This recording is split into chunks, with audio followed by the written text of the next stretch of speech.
আসসালামু আলাইকুম, সবাইকে আন্তরিক শুভেচ্ছা এবং অভিনন্দন জানিয়ে শুরু করছি প্রবাস খাতের সকল ধরনের আপডেট তথ্যের খবরাখবর নিয়ে নতুন আরেকটি পর্ব। যারা নতুন যুক্ত হয়েছেন চ্যানেলটি সাবস্ক্রাইব করে পাশে থাকা বেল বাটনটি অন করে দিন এবং আমাদের ফেসবুক পেজে লাইক ফলো দিয়ে আমাদের সাথে অ্যাক্টিভ থাকুন। এবং ইতিমধ্যে যারা চ্যানেলটি সাবস্ক্রাইব করে ফেসবুক পেজে লাইক ফলো দিয়ে আমাদের সাথে অ্যাক্টিভ আছেন, আপনাদের সকলকে অসংখ্য ধন্যবাদ। তো প্রিয় দর্শক, আজকে মালয়েশিয়ার কলিং ভিসা নিয়ে কিছু আলোচনা করব, যে কেন মালয়েশিয়ার কলিং আসলে এখনো খুলছে না কিংবা কেন বিলম্ব হচ্ছে, এই বিষয়ে বস্তু নিয়ে আলোচনা করব। দয়া করে ভিডিওটি না টেনে ধৈর্য সহকারে পুরো আলোচনাটি শুনুন, আশা করি আপনার কাজে আসবে। তো কথা হচ্ছে যে মালয়েশিয়া আসলে আমরা অনেকদিন ধরে শুনছি যে মালয়েশিয়া কলিং খুলছে খুলছে, কিন্তু এখন অবধি ঈদ চলে গেল কিন্তু এখন অবধি কিন্তু মালয়েশিয়া কলিং খুলেনি। তো কেন খুলেনি, আসলে কি সমস্যা, চলুন এই বিষয়গুলো আমরা একটু দেখার চেষ্টা করি যে কেন মালয়েশিয়া এখন অবধি ওপেন হচ্ছে না। কথা হচ্ছে যে আমরা শুনে আসছিলাম বিভিন্ন সোশ্যাল মিডিয়াতে কিংবা ইউটিউবে অনেকের ভিডিও দেখেছি যেখানে বলা ছিল যে বাংলাদেশ থেকে 12 লাখ কর্মী মালয়েশিয়াতে নেবেন। কিন্তু মূল বিষয় হচ্ছে মালয়েশিয়াতে বাংলাদেশ থেকে 12 লাখ কর্মী নয়, বরঞ্চ বাংলাদেশ থেকে মালয়েশিয়ার যে শ্রমিক প্রয়োজন, যেটা আমরা জানতে পেরেছি 1 থেকে 1.5 লাখ তাদের শ্রমিকের প্রয়োজন। তো বাংলাদেশের সাথে যেহেতু একটি চুক্তি হয়েছে, তার কারণে বাংলাদেশ থেকে তারা মালয়েশিয়ার শ্রমিকগুলোকে আগে প্রায়োরিটি দিয়েছে, প্রাধান্য দিয়েছে যে মালয়েশিয়া যখন শ্রমিক নেবে তখন বাংলাদেশকে তারা সবার আগে বিবেচনায় রাখবে। সেই ক্ষেত্রে 1 থেকে 1.5 লাখ শ্রমিক বাংলাদেশ থেকে মালয়েশিয়া যেতে পারে আমার তথ্য মতে। আবার অনেকে বলছেন যে হয়তো 50,000 শ্রমিক যাবে, এর বেশি হয়তো যেতে পারবে না। তো যাই হোক, 50,000, 1 লাখ কিংবা বড় জোর 1.5 লাখ, এটি হচ্ছে সঠিক তথ্য যে মালয়েশিয়াতে 1 থেকে 1.5 লাখ শ্রমিকই যাবে। এর পরে যদি শ্রমিক প্রয়োজন হয় তাহলে সেটা পরের বিষয়, সেটা এখনো কিন্তু ডিক্লারেশন দেয়নি, এখনো কিন্তু ক্লিয়ার করে কিছু বলেনি। তবে আমরা জানতে পেরেছি সেটি হচ্ছে 1 থেকে 1.5 লাখ শ্রমিকই মালয়েশিয়াতে যাবে, এর বেশি কিন্তু যেতে পারবে না। তো বাংলাদেশ থেকে যেসব ভাইরা মালয়েশিয়াতে যেতে চান, আপনাদের উদ্দেশ্যে বলছি, আপনারা ভালো করে খোঁজ খবর নিন যে মালয়েশিয়ার কি পরিস্থিতি, মালয়েশিয়ার কলিং এর কি অবস্থা, কলিং আদৌ ওপেন হয়েছে কিনা, ওপেন হলেও কবে থেকে এটি মেডিকেল চালু হবে এবং কত টাকা সরকারি রেট, কোন এজেন্সিদেরকে এই অনুমোদন দেওয়া হয়েছে, এই বিষয়বস্তুগুলো যারা মালয়েশিয়াতে যাবেন আপনারা খোঁজ খবর নিন। খোঁজ খবর নেওয়ার পরে আপনার বিশ্বস্ত কোনো এজেন্সি যদি থাকে তাদের সাথে যোগাযোগ করুন, তাদের কাছে আপনার পাসপোর্ট দিন, তারপর আপনি যাওয়ার জন্য চিন্তা ভাবনা করুন। তো এই বিষয়গুলো আপনারা অবশ্যই বিবেচনা করবেন, খোঁজ খবর নেবেন। দালালের কথায়, দালালের মিষ্টি কথায় পড়ে পাসপোর্ট টাকা পয়সা জমা দিয়েন না, দিলে হয়তো বিপদে পড়তে পারেন।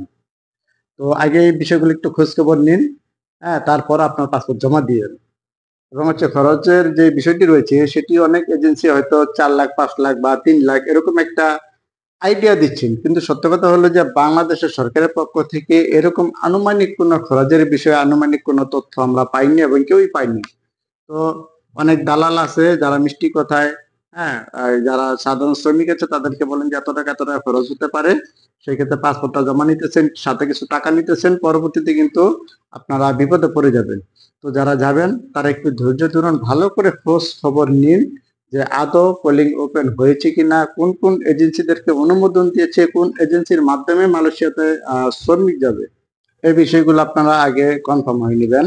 কেননা বাংলাদেশ সরকারের পক্ষ থেকে এখনো কিন্তু আনুষ্ঠানিকভাবে এরকম কোনো ঘোষণা আসেনি যে কোন এজেন্সি কর্মী পাঠাবে এবং কত টাকা খরচ হবে। তো আশা করি এই বিষয়টা আপনারা বিবেচনা করবেন এবং এই বিষয়টি আপনারা গুরুত্ব সহকারে দেখবেন। আর এজেন্সির যে বিষয়টি রয়েছে যে বাংলাদেশ এবং মালয়েশিয়া সরকারের মধ্যে যে এমওইউ সাইন হয়েছে, সেখানে কিন্তু বলা হয়েছিল যে বাংলাদেশের যত এজেন্সি রয়েছে তাদের সবাইকে যেন উন্মুক্ত করে দেওয়া হয় শ্রমিক নেওয়ার জন্য।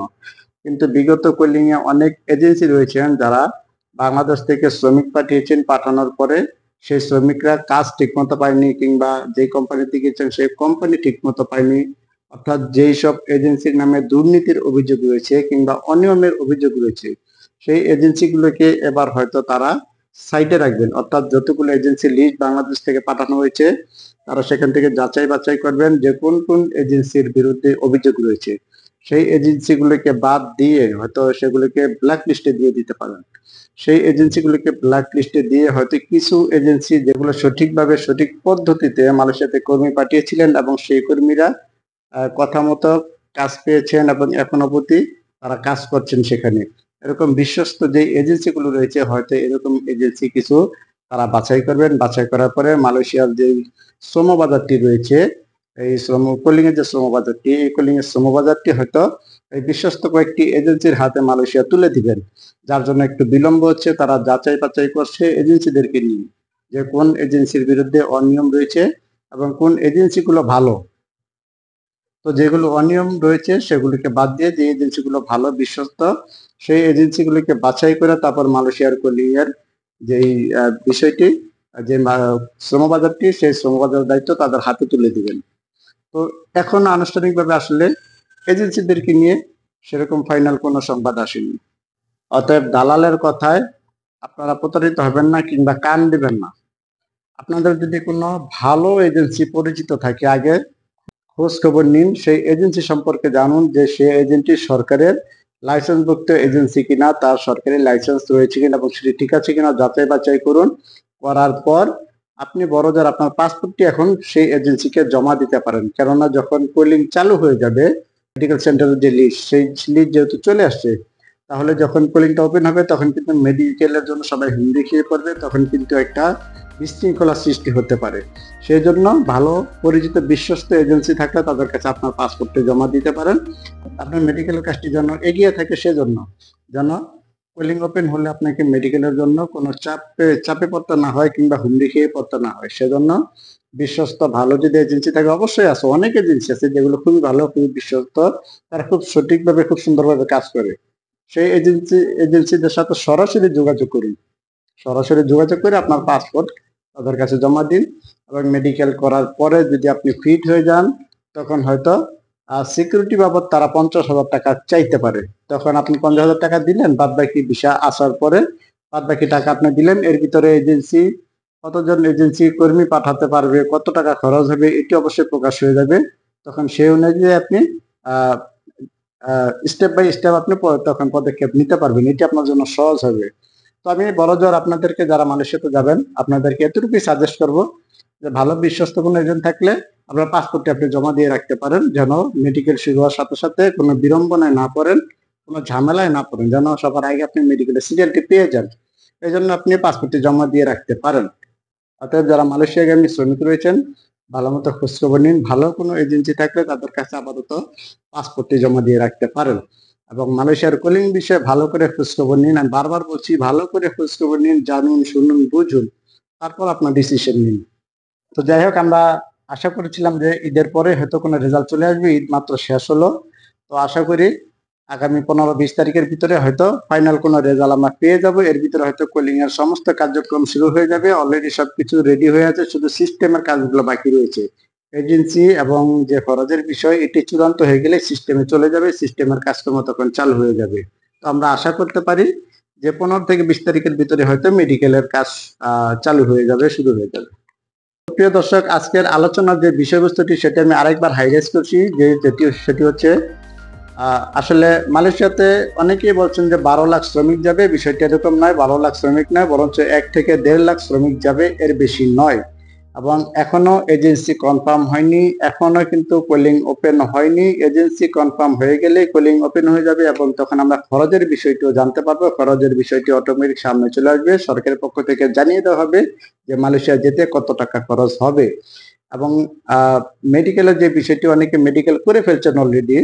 আমি জানি না তারা কি ধরনের মেডিকেল করছেন, তবে মেডিকেলের জন্য পাসপোর্ট জমা দিয়ে রাখতে পারেন। বিশ্বস্ত কোনো ভালো এজেন্সি থাকলে, যারা সরকারের লাইসেন্স ভুক্ত, এরকম কোনো এজেন্সি থাকলে আপনার পাসপোর্ট জমা দিয়ে রাখতে পারেন, যেন আগে মেডিকেলের সিরিয়ালটি পেয়ে যান। এবং ভালো করে জেনে শুনে বুঝে খোঁজ খবর নিয়ে তারপর আপনি আপনার পদক্ষেপ নেবেন, যেন কোনো ভুল না হয় এবং এই ভুলের মাসুল যেন আপনাকে সারা জীবন দিতে না হয়। কেননা গত কলিং এ অনেকেই প্রতারণার শিকার হয়েছে, অনেকেই এরকম বিড়ম্বনার শিকার হয়েছে, অনেকেই নিঃস্ব হয়ে গেছে, আমরা দেখেছি। সেখান থেকে অবশ্যই আমাদের শিক্ষা নেওয়ার অনেক কিছু হয়েছে। তো প্রিয় দর্শক, এই ছিল মূলত আপনাদের কাছে শেয়ার করার মতো। তো আশা করি আমার এই ভিডিও কারো না কারো কিছু না কিছুটা হলেও কাজে আসবে। তো সামনে আরো আপডেট তথ্য পেলে অবশ্যই আপনাদের সাথে শেয়ার করব। সে পর্যন্ত আমাদের সাথে থাকুন, চ্যানেলটি সাবস্ক্রাইব করে আমাদের পাশে থাকুন এবং আমাদের ফেসবুক পেজে লাইক ফলো দিয়ে আমাদের সাথে অ্যাক্টিভ থাকুন। এতে করে প্রবাস খাতের সকল ধরনের আপডেট তথ্য খবর সবার আগে পেয়ে যাবেন। দেশ এবং প্রবাসী যে যেখানে আছেন, আল্লাহ আপনাদের ভালো রাখুন, সুস্থ রাখুন, নিরাপদে রাখুন এবং 5 ওয়াক্ত নামাজ সময় মতো আদায় করুন। আসসালামু আলাইকুম ওয়া রাহমাতুল্লাহি ওয়া বারাকাতুহু।